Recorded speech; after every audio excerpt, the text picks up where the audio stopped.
I'm not gonna stay on for long. This is just a test for this week for philosophy discussions. Um, I'm going to do some all week long. Tomorrow's going to be different. I'm going to be talking about Martin Luther King. Yeah.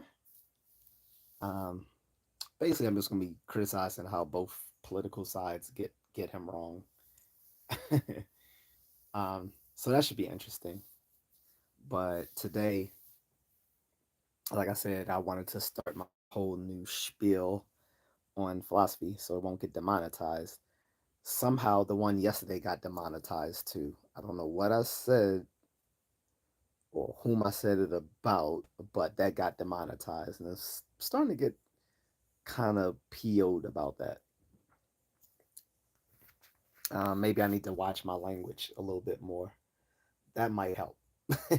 Watching my language might help. But still, I don't see how yesterday was worthy of demonetization. I might have to go back and check to see if there was anything playing in the background that would have made it worthy of being demonetized. Because yesterday I had on, I believe, like one of those virtual walks. So it was nothing in the background that should have been copyrighted. I don't think you can copyright the sounds of people stepping in the snow, which was one of the videos I was watching during the live stream was a channel based on a content creator in Kyoto walking around a particular part of Kyoto in the snow, and there was no music in the background, nobody talking. Only sounds were again people literally just stepping in snow. I don't know how that you could copyright claim that sound, but and I don't think I levied any heavy insults at anyone that would have got me demonetized either. Meanwhile, I've had live streams where I've went full tilt at trolls and those were still monetized. It could have been because I mentioned a certain place in passing, so I don't know. Um, so we'll see. See, there's some folks in the chat. Um, Outdoor dude says, "Yo, how you doing? I'm all right."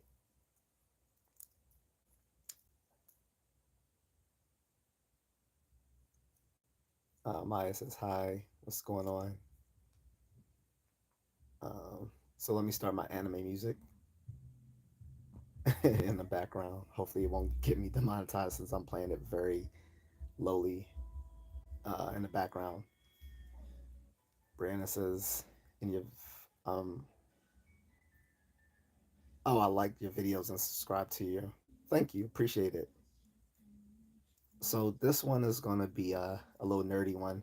This is on technology ethics, and if you didn't see my title, it says, uh, "Does does technology constrain ethics and philosophy?" Um, I've given my name in prior videos, but I'm not doing anymore just because I've had people stalking my streams, and it's, until YouTube gives content creators the ability to permanently block accounts, I'm not comfortable anymore giving out personal info. So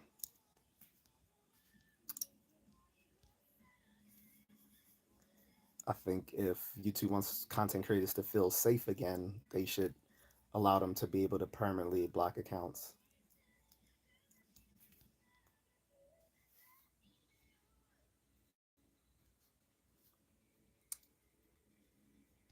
Um,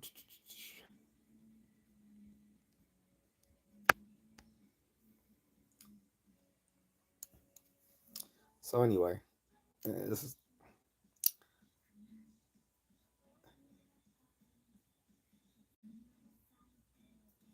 guys. Oh, well, appreciate you for your Caden says this is it's his or her birthday tomorrow. That's great. If people want me to do shout outs, gladly contribute a super chat or a super sticker. Since so many of my YouTube channels are getting demonetized, um, there's no point in me doing that. This person just got banned.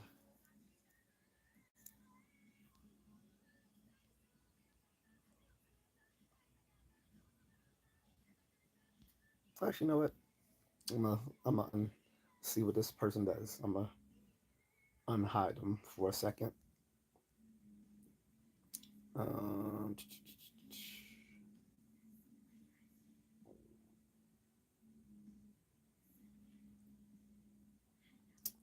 Um, but yeah, so anyway, tomorrow I'm going to do a live stream earlier talking about Martin Luther King Day and why poli- both sides of the political spectrum tend to get him wrong for different reasons. Mason says, "Hi, sir. What's up?" Brianna says, "You're banned." Whom are you referring to?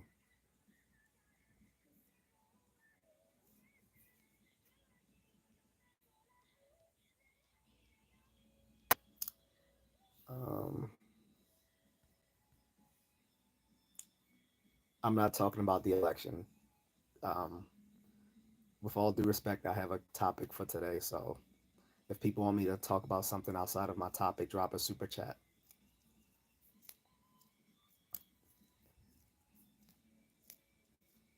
So anyway, so my topic is technology ethics, and the title is says, well, the title I've given this stream is, "Does technology constrain ethics and philosophy?" Because there are implications on ethics by technology. We see in these social media platforms how it coerces people into thinking different ways, either through framing or what they allow to be shown and talked about, and all other sorts of different things. So, being they were all on social media currently, I would think everyone sort of has like a an opinion on that, like how they think their presence on social media uh, has been affected by others here. Like, do they find people behaving more ethically, less so? Um, what? How do you see that as being ethical or unethical? Like, is you know a lot of questions to consider with that. Like for instance, like on Twitter X, some people find that a rather toxic platform, and that was before Elon Musk took over. People complained about it. So I laughed when people complained about Elon Musk taking over and saying now it's just hateful and spiteful. I'm like, people have been talking about that for Twitter for years when it was under the previous leadership. So I'm not sure how that's changed that much, other than now he allows people to pretty much advocate whatever different views they have, whether rational or not, unless it goes against something he's he's for. Then he might censor you. um, Mason says I'm deleting YouTube. I'm done. Okay. Um, Mason says, "Why did TikTok get banned after only 2 days?" It didn't get banned after only 2 days. I'm not sure what you're talking about. I don't think you're American because this was something that's happened 5 months ago. And they've been trying to ban TikTok and WeChat back in 2020. Trump banned TikTok and WeChat by executive decision back 5 years ago. The U.S. court struck it down, saying that they couldn't do that through executive decision. Uh, he did so because he thought that the platform was both a harbinger of a lot of misinformation coming from the other country in which ByteDance originated, the parent company for TikTok, and he saw it as being used as a tool of foreign foreign espionage, which it is. Like no one in cybersecurity would tell you to use platforms like TikTok, Temu, or whatever you call it, um, or WeChat.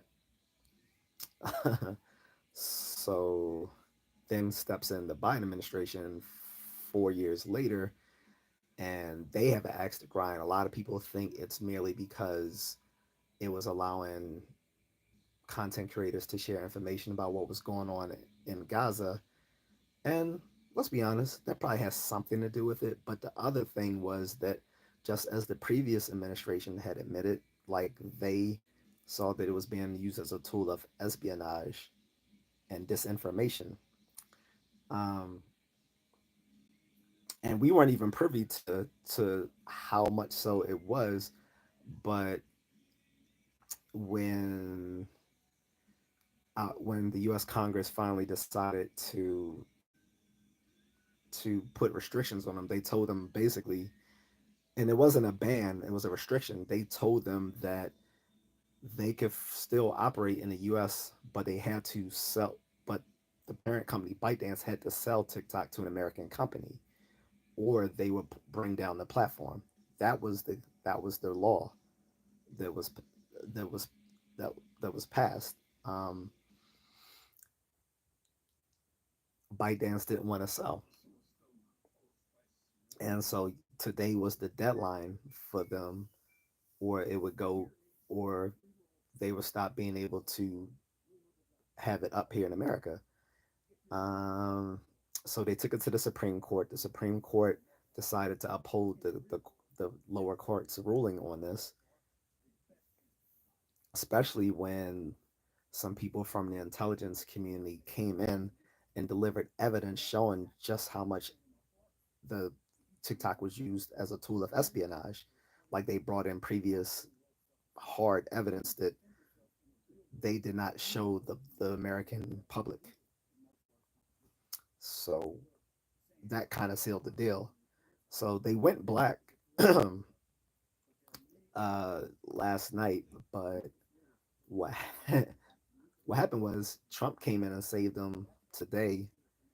So they restored the service for Americans because Trump assured them as he takes office tomorrow that they would not incur penalties for maintaining the service here in America. So he made power moves. Um, that still doesn't mean that people in government are going to be free to use this platform because currently people in the military and government in the U.S. are not allowed to use it. And as far as people talking about it being banned, know also that it's banned in 20 other countries, including the United Kingdom. They don't use it. India doesn't use it.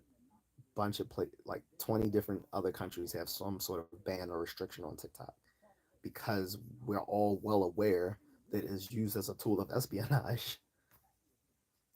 So that should answer your question, Mason.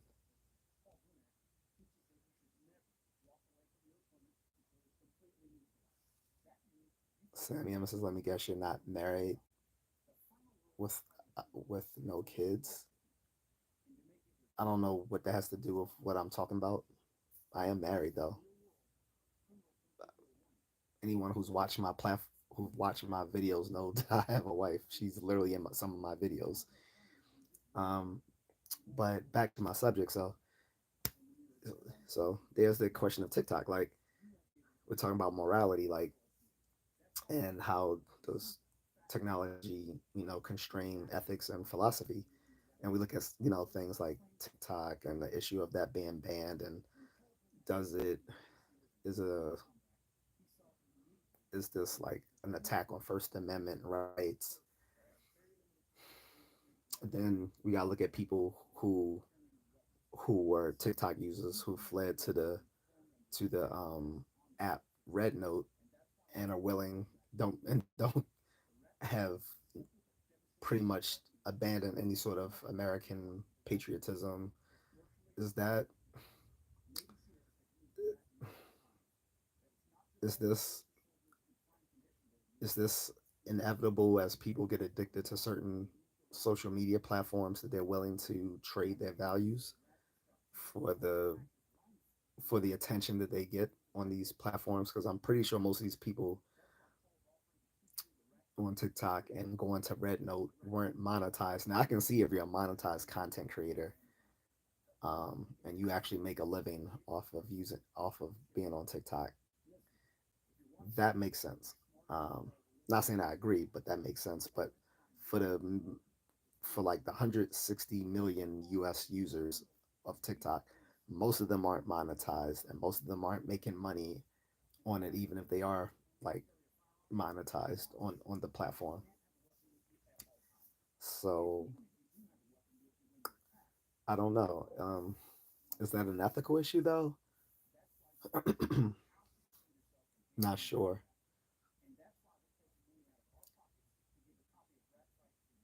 Kenobi says, as I've always said, people will have to give up some freedoms to have the security they crave.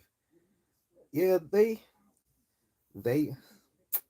I'm gonna risk getting demonetized again, but I'm just gonna keep it up. I'm just gonna keep. I'm just gonna be honest. Like all these people saying they would willingly throw away their American citizenship and don't care if that other country collects their data and spies on them through their platform. These people talk a lot of shit from the security of their American homes. They were living over there. They probably wouldn't be talking that same shit.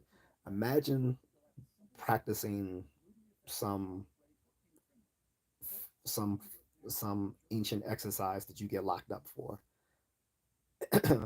And not only do you get locked up, you may be you may be unalived in that institution where they harvest your organs for the black market. Imagine you just happen to live on the wrong part of that country and happen to practice the wrong religion so that they put you in concentration camps. Um, Imagine you insult the leader of that government like we freely do here. We freely insult all our government leaders. But imagine you doing it over there, comparing him to a certain Disney character and ended up in jail or heavily fined. Imagine a country telling you, how many children you can have. Imagine a country not caring, like, uh, you know, about putting you in buildings that are designed that are almost designed to fall apart. Like, and I can keep going, but people, these little Gen Z idiots talk a lot of shit from the privilege of an American that's never had to struggle. Gen Z are some of the most entitled, privileged pieces of shit that I've ever seen. Like, all Americans have privileges, to be sure, but we're kind of aware of them because we've seen people without them. It seems the only time Gen Z cares about the struggles of people outside of America is when they were looking at people in Gaza. Kanoe says, I don't even think it's an ethical issue, though. That's what I say. I don't know if I can say it's an ethical issue. He says, hell, that one place limits how long you can even be on the internet. Exactly. They put restraints on how long you can be on the internet, how long you can play video games. Um, the people gravitating to Red Note are getting banned by the dozens when they post stuff that they realize you can't post ratchet stuff on Red Note like you could on TikTok. Even on the Chinese version of damn, I was trying to not use the word, but anyway, even on the other version of the platform that ByteDance own, Douyin, since TikTok, which is the Americanized version of it, on Douyin, you can't post ratchet stuff. So neither on that or Red Note you can post stuff. And Red Note was more like for it was sort of like an Instagram for all the people in this Sinosphere diaspora, whereas their biggest probably social media platforms over there are WeChat and Weibo. WeChat is like a super app. It's like imagine you combining Facebook, Cash App, your bank, um, Google, and Amazon all into one app. That would be WeChat. So, and I've used it. Like my first Asian girlfriend I met on WeChat, but she was Filipina.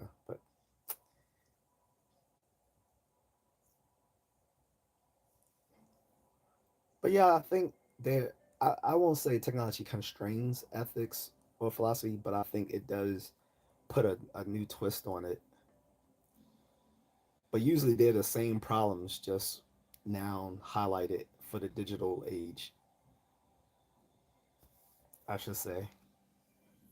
But I'm already scared. I've gotten demonetized for saying that word. Um, I don't care if you guys say in the chat room. I just won't repeat it. But unfortunately, I said the word, and I think YouTube is coming down hard on anyone saying anything about them. I mean, hell, Trump has invited foreign leaders to his inauguration tomorrow, and this will, I think, this will go. I think to my to my reckoning, this will be the first presidential inauguration where we have foreign leaders at a presidential inauguration. That country that he invited, the the president declined, but is sending his vice president in his stead. So this is still really big because they have never came to any of our inaugurations. Hell, they rarely even come to America, period. But to come to a presidential inauguration at the same time that he just quote unquote saved TikTok here in America, big he's doing some big shit to be sure, whether you agree with it or not. And I'm not saying I agree with it. Then another thing is uh, be, the whether you agree if he saved Trump, I mean, sorry, if he saved TikTok or not, the appearance that he did is going to have a lot of Gen Z people thinking differently of him. Like TikTok is their thing. Like if Facebook was the tool, was like the platform of millennials, then TikTok is the tool is the platform of Gen Z, and I'm pretty sure he won a lot of them over by doing that, even if it was disingenuous. Uh, Kenobi says, I do think technology, when used properly, can be beneficial to ethics and philosophy, allowing people from vastly different cultures and life experiences to share ideas is great in an ideal world. Well, we've never lived in an ideal world, but um, eh, like just like you have the thing is like so just like you have like bioethics, so you have like ethical considerations within a particular domain. I think you have those similar sort of considerations for technology and technology ethics. The so I might have my title might have been um, maybe not the greatest because I'm asking, does technology constrain ethics and philosophy? Whereas I think the better question I should have asked is, how does what what constraints should ethics and philosophy put on technology? That might have been the better question, because like the guys said so well in Jurassic Park, it's not a question of you know can we do something, but should we do something? And that kind of goes for any domain of science and technology. It's not can we do something, but should we do something? Because there's a lot of stuff we can do through technology, and even just uh, social media alone, that maybe we shouldn't do. Maybe we shouldn't have unending scrolling. right? Uh, maybe we shouldn't do stuff that maybe we shouldn't construct platforms with algorithms that are addictive, that they have actually looked into the cognitive research to know how to keep people using these tools, which is like something that might come up in stuff like neural marketing. That is a real field, by the way. Neural marketing. Kenobi says banded miners is number one. So yeah, so for people who Facebook OGs like me who were originally on this when it first started back in 2004, back then it was only for college students, and you had to have a college email to get on. Um, they didn't even let community colleges on at first. You had to be like from a 4 year, like either like public university or private university that has a no, this known. Then they spread it to like all colleges, then to even the 2 year colleges and trade schools. But minors weren't allowed. Like at first Facebook was separated, so they made a face. So they separated the platform for people who were minors, and they should have kept it that way. It was, I don't think it was ever a good idea to combine both, even through familial connections. I don't think it was, and yeah, even like to connect family, I don't think it was a good idea. And more than that, I mean, looking at it from the children's perspective, they wouldn't even want to be connected to their family members on social media anyway. Like the biggest driver that sent millennials and later Gen Z away from Facebook was when their parents sent them friend requests. But then, like I said, you also have adults who preyed on minors, and we saw this on Instagram. So now, Instagram, I think they've already started it where they've made Instagram bifurcated between minors and adults, which, like I said, it's always should have been like that. I mean, for my part, it's also I put some of this blame on parents. Why are you letting your kids on these fucking things? Like, and I don't care how much a kid says, "Well, my kids, well, all my friends, so what?" Like, I'm sorry, my kid is not going. Like, I'm look, I'm old school. When I do have a kid, they're not going to have their own phone before the age of 16. For what? If they need to use a phone, I'll just get them a burner phone, like one of those little Walmart track phones for like temporary use. But other than that, they don't need a phone. And if they're gonna and under the age of 16, they don't need to be on social media. I see my niece and nephew on them. Well, he's old enough now, but she's not. They don't need to be on that stuff. For what? Unless it's helping them do better in school, I don't see the purpose. So that's one thing. I think technology definitely opens up the possibility for bringing more harm to people, but it also can be used beneficially as well, like being able to broaden your horizons beyond where you live. So, for instance, I mean, if it wasn't for technology, I probably wouldn't have found my wife. Um, if it wasn't for technology, she probably wouldn't be able to plan the current trip that she's doing. I won't say where and when she's going, obviously for security reasons, but the type of trip that she's currently planning, well, that we're planning, well, I'm helping her with it. If you can call me helping, she really doesn't need my help.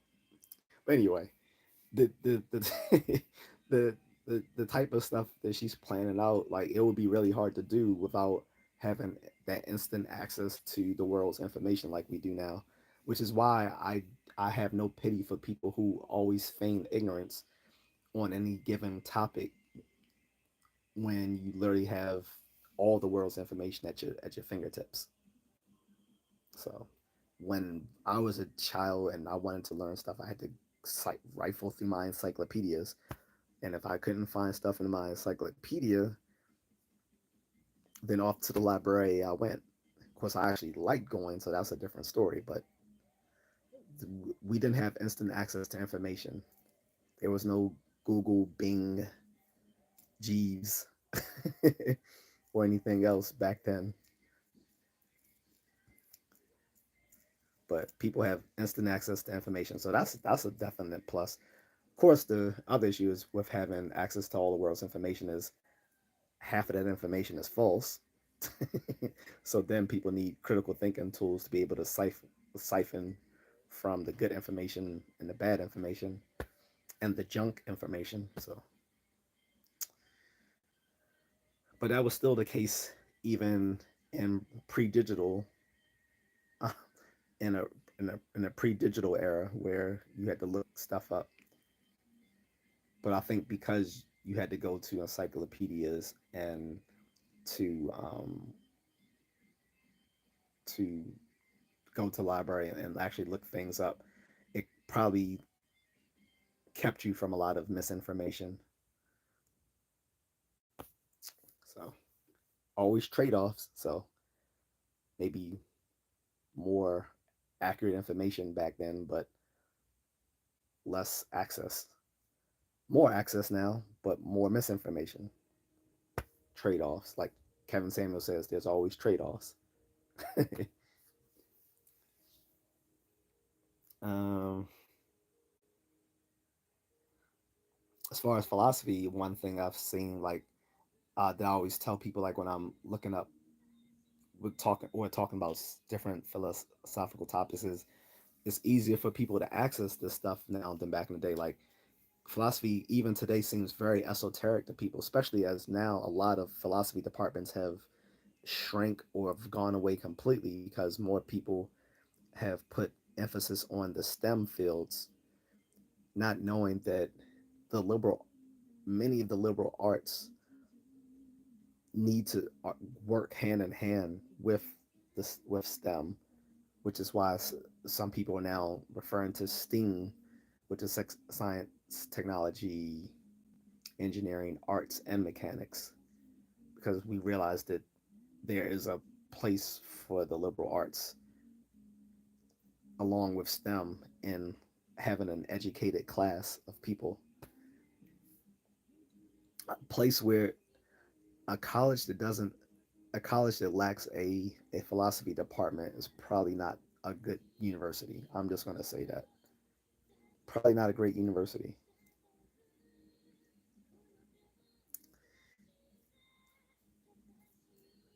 Some of the best universities have usually the best philosophy departments.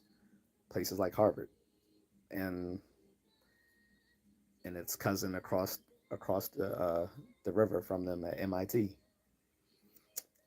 Great departments.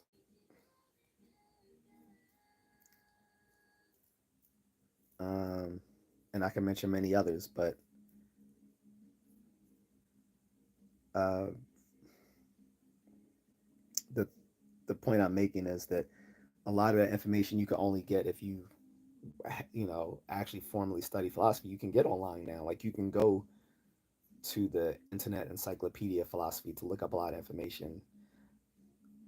Okay, uh, you can go to the Stanford Encyclopedia of Philosophy online to get a lot of stuff, and these are like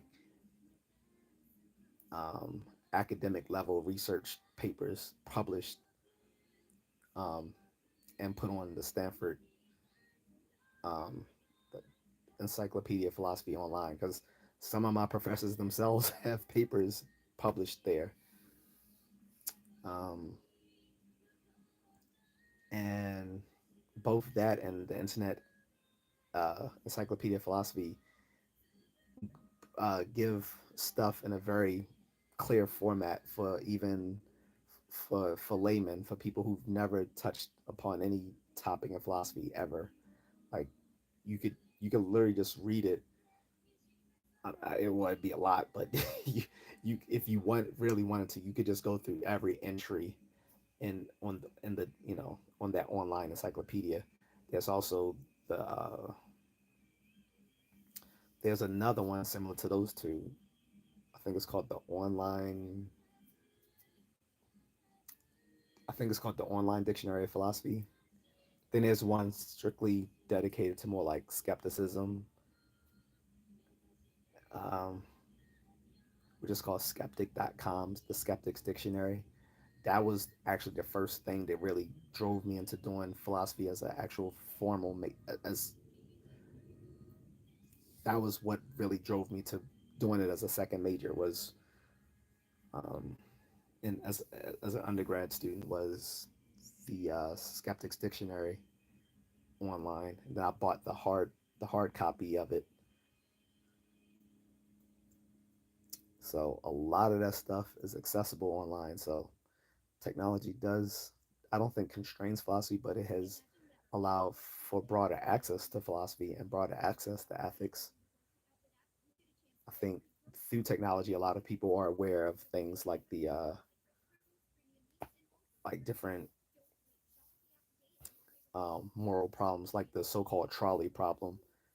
I'm pretty sure most people haven't actually like taken an ethics class or contemporary moral problems class where they've discussed the trolley problem. They've probably gotten it from stuff they've seen online.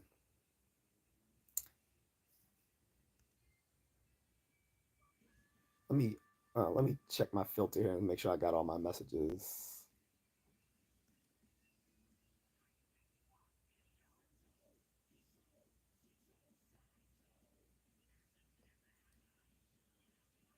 Random aviation kid never said why he was deleting his YouTube. Um, when I said, oh, okay, cool, I thought he was gonna dive into why was gonna delete it. I mean, it's up to you. Like YouTube is just a streaming platform. It's a free streaming platform opposed to the other ones that you pay for. So you get what you want out of it. But excuse me, I don't see the point of deleting it if you don't like interacting with some of the content creators. You can literally just watch whatever you want and never leave comments or go into live streams. You could just, which is how I use YouTube for the most part up until the last 3 years ago, until about 3 years ago. I pretty much just watched content.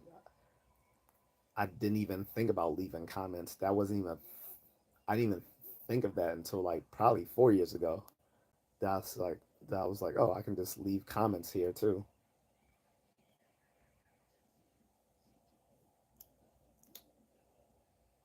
But I think I might wrap this up soon because not seeing too much feedback here, and I want to keep helping my wife with her travel itinerary.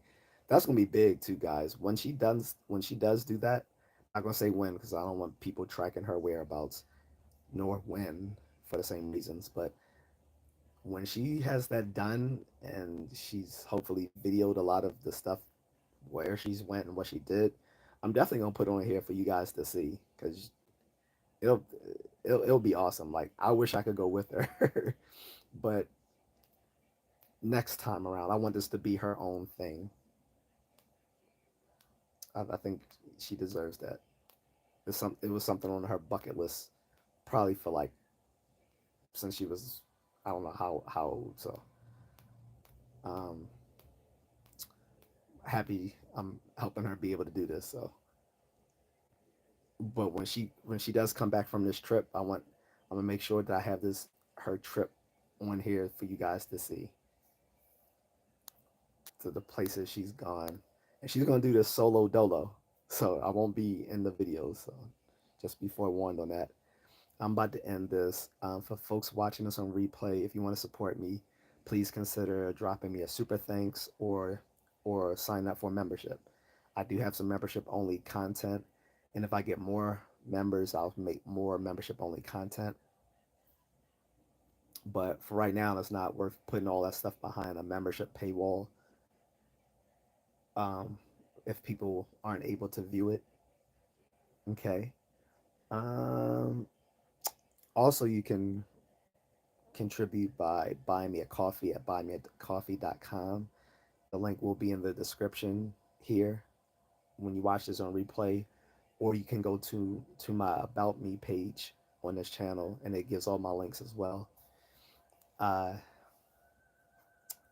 and you can always drop me a cash app because that's like instant, right? Then and there. I don't have to wait till YouTube cuts me a check. So anyway, I think that's it. Unless someone else wants to ask me some questions, because like I said, I wanted to open this sort of question up to everyone.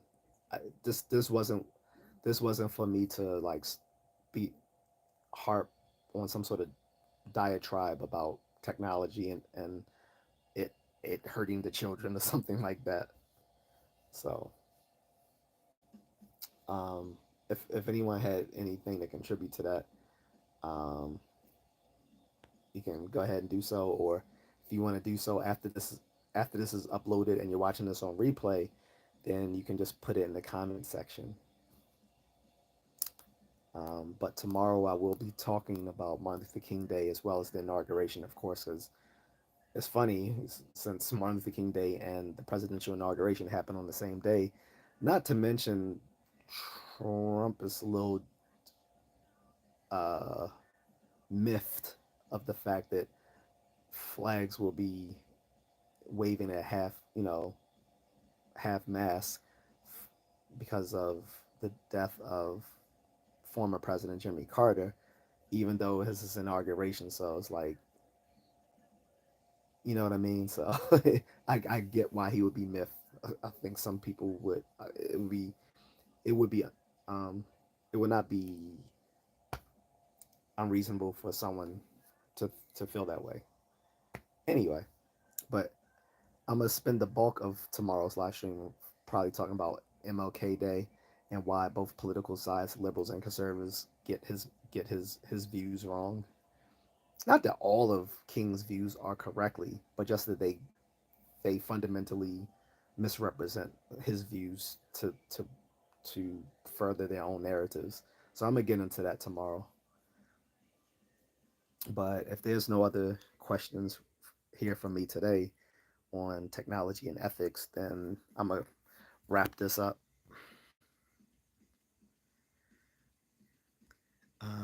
So I've given it a few seconds as I scroll back up.